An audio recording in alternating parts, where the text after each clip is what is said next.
Hi everyone, I hope all of you are doing good. तो क्या है ये रूपी पैराडॉक्स? अभी हमने रिसेंटली देखा रुपया अपने इतिहास के सबसे निचले स्तर यानी कि 91 को टच किया और वापस फिर रिबाउंड करके 89 के अराउंड चल रहा है। तो क्या होता है ये? इससे एक सामान्य नागरिक को क्या फ़ायदे होते हैं या इसके नुकसान होते हैं या फिर उससे कुछ फ़र्क ही नहीं पड़ता? काफ़ी हमारे पॉलिटिशियंस लीडर्स बोलते हैं कि इससे हमें बहुत फ़र्क पड़ता है, कुछ कह रहे हैं कि फ़र्क ही नहीं पड़ता है। और कुछ, अगर आपको याद हो, बहुत पहले किसी एक लीडर ने कहा था, मुझे मालूम है, मैं शासन में बैठा हूँ, कि रुपया इतनी तेज़ी से नहीं गिरता है। तो समझने की कोशिश करेंगे ये सारी चीज़ें कैसी होती हैं। और इनफैक्ट कुछ दिन पहले भी एक जोक्स भी ऐसे चल रहे थे कि इंडिया का कंट्री कोड है +91, यूएसए का कंट्री कोड है +1। तो दोनों एक्सचेंज रेट में भी बराबर हो गए थे, यानी कि $1 इक्वल टू 91 रुपया हो गया था। समझने के लिए सबसे पहले थोड़ा बैकग्राउंड जानना पड़ेगा हमें। तो क्या होता था ना पहले, कि जो कंट्रीज़ आपस में ट्रेड करते थे 1944 से पहले, तो वो gold based exchange rate system था। मतलब कि अगर फॉर एग्जांपल किसी देश को हमारे यहाँ का स्पाइसेस चाहिए, तो वो बदले में हमें गोल्ड देते थे और हम उन्हें उसके बदले स्पाइसेस देते थे। हमें उनका कुछ और चाहिए, लेट से कच्चा तेल चाहिए, तो हम उनको गोल्ड देते थे, वो हमें बदले में कच्चा तेल देते थे। धीरे धीरे यूनाइटेड स्टेट्स ने क्या किया, इस तरह से ट्रेड कर करके सारा गोल्ड अपने पास, या फिर बहुत सारा गोल्ड अपने पास इकट्ठा कर लिया और बोला कि अब हम तो इस गोल्ड को रिलीज ही नहीं करेंगे। दुनिया में पैनिक मच गया कि अब हम क्या करें। फिर यूएसए ने ही एक प्लान प्रपोज किया कि हम गोल्ड तो नहीं रिलीज करेंगे, बट हम एक रूल लाते हैं कि दुनिया में जिसके पास जितना गोल्ड है वो उतनी करेंसी को प्रिंट कर सकता है।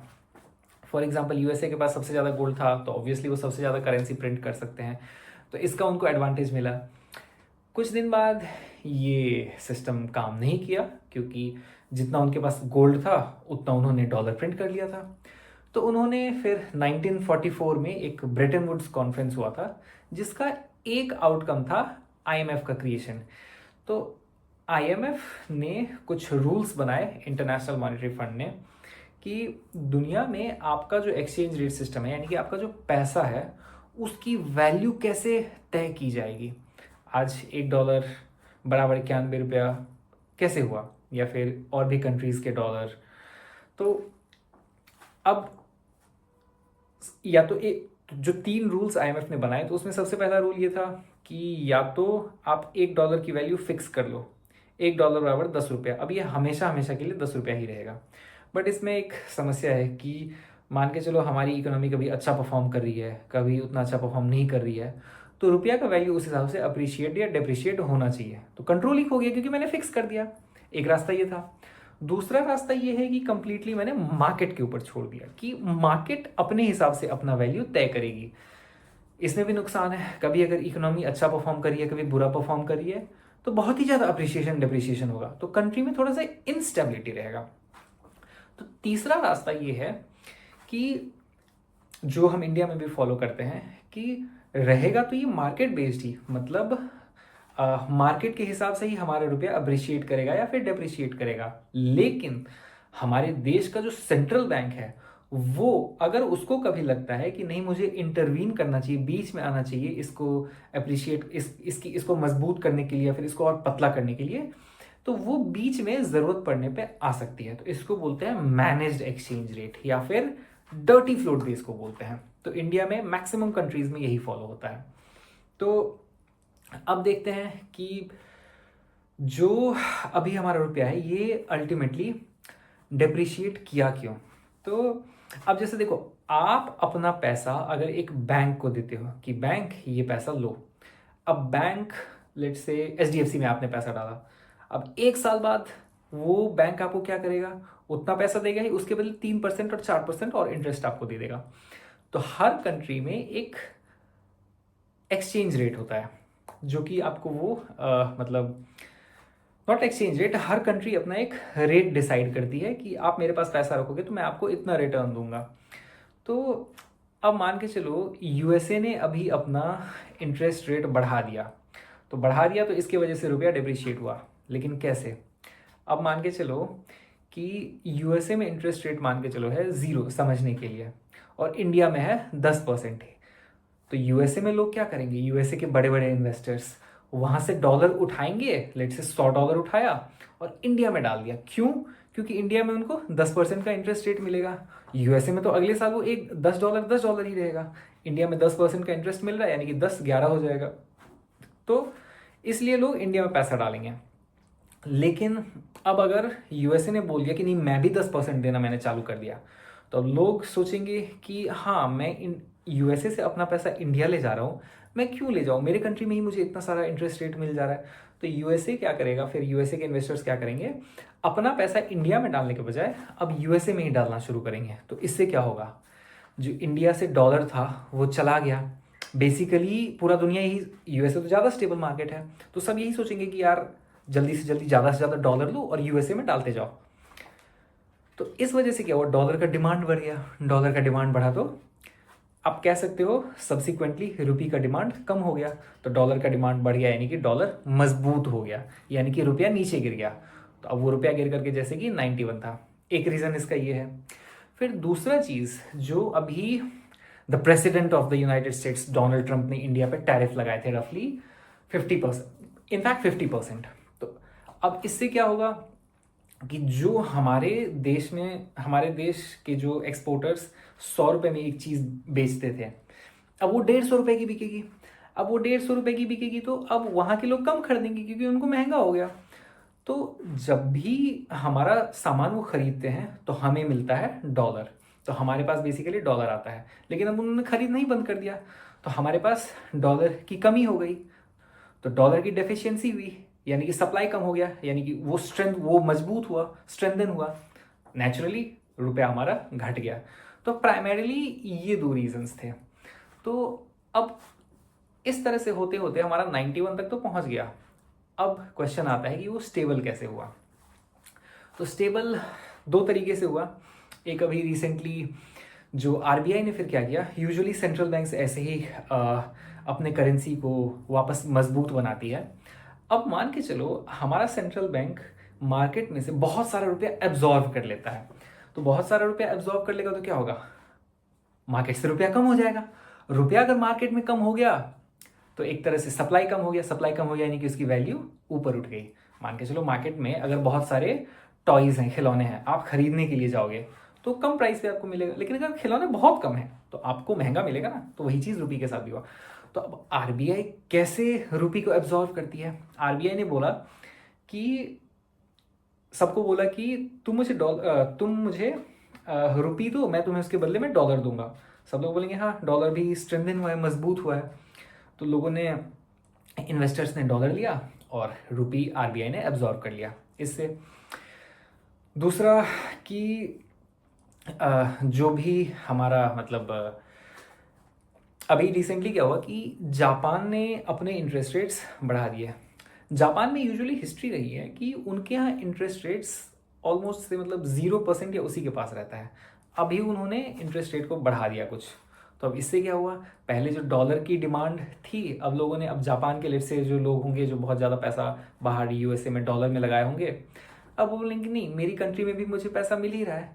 तो अब वो अपनी कंट्री की करेंसी को अपनी कंट्री में लगाएंगे रादर देन कि वो डॉलर को कहीं और इन्वेस्ट करें। तो अगेन डॉलर की डिमांड फिर से कम हो गई। सॉरी। तो इससे क्या हुआ हमारा कि डॉलर वीकन हुआ, नेचुरली रुपये थोड़ा सा स्ट्रेंथन हो गया। तो ये था स्ट्रेंथनिंग और वीकनिंग का स्टोरी। अब क्वेश्चन आता है कि हम इतना सारा चीज़ क्यों समझे, हमारी लाइफ पे इसका क्या इम्पैक्ट पड़ता है, और एज ए नेशन क्या ये हमारी इकोनॉमी के लिए अच्छा है या बुरा है। नीति आयोग ने तो अभी कहा था कि weakening rupee is good for the economy. क्या ये सच में ऐसा होता है, तो अब समझते हैं। तो सबसे पहले हमारा जो एक्सपोर्ट्स है, अगर हम हमारा रुपया कमज़ोर होता है तो हमारे एक्सपोर्ट्स पे क्या फ़र्क पड़ेगा। मान के चलो कि आपके पास एक पेन है जो कि आप 10 रुपये में बेच रहे हो किसी अमेरिकन को, यानी कि लेट से $1 बराबर 10 रुपया। तो वो आपका जो एक पेन है वो $1 में आसानी से खरीद लेगा। आप उसको पेन दोगे, वो आपको $1 देगा। अब मान के चलो $1 बराबर 20 रुपया हो गया। तो आप तो 10 रुपये में बेचते हो, लेकिन अब उसको कितने डॉलर का पड़ेगा? $0.5 का पड़ेगा। तो यानी कि आपका पेन सस्ता हो गया। पेन जैसे ही आपका सस्ता हुआ तो और अमेरिकन्स बोलेंगे कि यार इंडिया का तो पेन सस्ता है, इंडिया से पेन लो और इंडिया को डॉलर दो। तो हमारा एक्सपोर्ट, तो पहले जो आप एक ही पेन बेच पाते थे, अब आप 3-4 पेन बेच पाओगे। तो हमारे यहाँ क्या होता है कि जो हमारा एक्सपोर्ट्स है वो तो बढ़ गया, ये एक पॉजिटिव इम्पैक्ट हुआ। फिर दूसरा आता है कि हमारा जो फॉरेक्स रिजर्व है वो इससे बढ़ जाता है, यानी कि आपके पास ज़्यादा से ज़्यादा डॉलर आएंगे ना, तो फॉरेक्स रिजर्व जो है सो आपका बढ़ गया। फॉरेक्स रिजर्व को आप ऐसे समझ लो जैसे हमारे पास हमारा सेविंग्स अकाउंट होता है। हम इतने साल नौकरी करते हैं, जो भी हमने बैंक में पैसा जमा करते हैं, तो वो हमारे देश का पैसा हुआ एक तरह से आप कह सकते हो। तो हमारे देश का समझने के लिए कह सकते हो सेविंग्स अकाउंट है, जो कि कभी किसी बुरे वक्त में काम आएगा या फिर इंपॉर्टेंट टाइम्स में, तो वो सारा इम्प्रूव होता है। नेगेटिव साइड्स क्या है कि हमारा जो इम्पोर्ट है, इम्पोर्ट हमारा घट जाता है। कैसे घट जाता है, अब इसको समझते हैं। मान के चलो हम कोई चीज़ खरीद रहे थे $1, $10 की मान लो, ठीक है। तो $10 की हम कोई चीज़ खरीद रहे थे, तो हम क्या करते, हम पहले अपना रुपया लेकर के किसी के पास जा रहे थे कि यार हमारे रुपए को, लेट से हमारे 100 रुपए को डॉलर में कन्वर्ट कर दो, तो हमें वो $10 देता था। अब मान के चलो हमारा रुपया कमज़ोर हो गया, 100 रुपये के बदले अब हमें 200 रुपये लेकर के जाने पड़ेंगे, तब हमें वो $10 देगा। तो और उस डॉलर का हम कुछ बाहर से खरीद पाएंगे, कुछ मंगवा पाएंगे। तो इससे क्या हो गया कि हमारा रुपया ज़्यादा खर्च होने लगा। तो ये हमारे इंपोर्ट को नेगेटिवली इम्पैक्ट करता है, यानी कि हमारा जो बिल है वो ज़्यादा बढ़ जाता है क्योंकि हमें ज़्यादा रुपया खर्च करना पड़ता है। ये एक इसका सबसे बड़ा आप कह सकते हो कि नेगेटिव इम्पैक्ट है। दूसरा नेगेटिव इम्पैक्ट इंडिया के कॉन्टेक्स्ट में, कि अभी हमने बात करी कि जो हमारा फॉरेक्स रिजर्व है वो बढ़ जाता है, वो तो जनरली बढ़ता है। क्या हमारे देश के केस में भी हमारा जो डॉलर है, आई मीन फॉरेक्स रिजर्व है, वो बढ़ जाएगा? जवाब है नहीं। क्यों? क्योंकि हमारे देश में क्या होता है कि हम कोई बहुत ही ज़्यादा एसेंशियल और कॉस्टली चीज़ें एक्सपोर्ट नहीं करते हैं। जैसे चाइना को देख लो, China rare earth minerals export करता है जो कि बहुत ही क्रिटिकल है, शॉर्टेज है पूरी दुनिया में उसकी। यूएसए खरीदने के लिए परेशान बैठा है, इंडिया खरीदने के लिए परेशान बैठा है, सब लोग परेशान है कि चाइना अपना रेयर अर्थ मिनरल दे दो, अपने अच्छे क्वालिटी के लैपटॉप्स दे दो, अपने कार्स दे दो, अपने इलेक्ट्रॉनिक आइटम्स दे दो सारे। हम क्या बेचते हैं, हम वही रॉ मटेरियल बहुत सारा बेचते हैं, हमारे एक्सपोर्ट्स उतने स्ट्रांग है ही नहीं, तो बेचने के लिए ज़्यादा हमारे पास कुछ है नहीं। बहुत बेसिक बेसिक चीज़ें बेचते हैं जिसके प्राइसेस में अगर थोड़े बहुत डिफरेंसेस आ भी जाते हैं तो वो हमें कोई बहुत ही ज़्यादा ऐसा नहीं है कि हम बहुत एक्सपोर्ट कर लेंगे, क्योंकि हम एज इंडिया जो हमारी एक्सपोर्ट्स है उसकी मार्केट में उतनी ज़्यादा डिमांड नहीं है। तो हमें बेसिकली हमारा फॉरेक्स रिजर्व इससे नहीं बढ़ेगा या फिर बहुत कम, ना के बराबर बढ़ता है, तो ये हमारा नुकसान है। अब क्वेश्चन ये आता है कि अब क्या करें, सरकार को इस वक्त क्या करना चाहिए, इस चीज़ को फिर हम ठीक कैसे करें? तो सोल्यूशन ये है कि हमारे यहाँ जो रिसर्च एंड डेवलपमेंट है, रिसर्च एंड डेवलपमेंट किस चीज़ के लिए, तो हाई क्वालिटी प्रोडक्ट्स बनाने के लिए, तो उसमें हम ज़्यादा से ज़्यादा इन्वेस्टमेंट करें। हम रॉ मटेरियल्स जो एक्सपोर्ट करते हैं और फिर वो फिनिश्ड प्रोडक्ट बनाते हैं और फिर हम ही बेच आते हैं, वो चीज़ को हमें रोकना होगा। उसके लिए हमें खुद ही जो है सो हाई क्वालिटी प्रोडक्ट्स जो है सो बनाने होंगे। दूसरा कि जैसे हम ट्रेड डील्स करें ज़्यादा से ज़्यादा जो डेवलप्ड कंट्रीज़ हैं उनके साथ, सो दैट कि हमारे यहाँ ज़्यादा अच्छी टेक्नोलॉजीज़ आएँ, हम ज़्यादा मैन्युफैक्चर कर सकें वो चीज़ और फिर हम उसको एक्सपोर्ट कर सकें बाहर तक। इससे हमारे यहाँ क्या होगा कि हमारे एक्सपोर्ट्स बढ़ेंगे जेन्युइनली। फिर उसके बाद तीसरा कि हमारे करेंसी की ग्लोबल एक्सेप्टेंस बढ़े डे बाई डे, मतलब हमारा रुपया जो है, रुपी शुड बिकम इंटरनेशनल, क्योंकि तभी तो हम रुपये की डिमांड बढ़ेगी ग्लोबल मार्केट में। तो और in fact let's say you as an individual when you try to go abroad, किसी और देश में घूमना चाहते हो, तो आपको उस देश की करेंसी चाहिए होती है, तो ऑब्वियसली आपको ज़्यादा पैसा देना पड़ेगा वहाँ की लोकल करेंसी को लेने के लिए, अब क्योंकि रुपया हमारा वीक हो चुका है। तो पर्सनल लाइफ पे आपको ऐसे इम्पैक्ट पड़ता है। फिर उसके बाद जैसे कि क्रूड ऑयल हो गया हमारा, क्रूड ऑयल मान के चलो अगर कच्चा तेल महंगा हुआ तो सब कुछ कच्चे तेल पे ही तो है। तो मान के चलो एक चीज़ जो दिल्ली में बनता है और कर्नाटका में, लेट से बैंगलोर में एक्सपोर्ट होता है यहाँ से वहाँ, तो अब उसको जाने के लिए जो 100 रुपये का तेल खर्च करना पड़ता था मान लेते हैं, अब उसको 200 रुपये खर्च करने पड़ेंगे। तो उनके जो प्रोडक्ट्स हैं जो वो हमें और आपको बेचते हैं, उस प्रोडक्ट का दाम वो और ज़्यादा महंगा करेंगे तो फिर हमारी लाइफ को वो इम्पैक्ट पड़ेगा। तो जो एसेंशियल कमोडिटीज़ हैं जैसे कि एग्रीकल्चरल प्रोडक्ट्स हुए या फिर डे टू डे लाइफ में हमारा क्रूड ऑयल ही हुआ, तो इन सब के लिए हमें ज़्यादा पैसा पे करना पड़ेगा।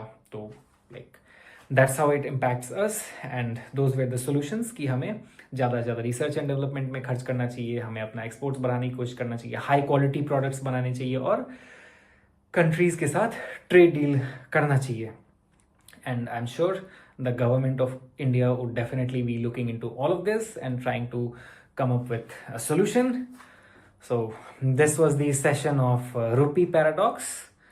Next time we will take up something similar, a further interesting topic. Till then, see you and take care.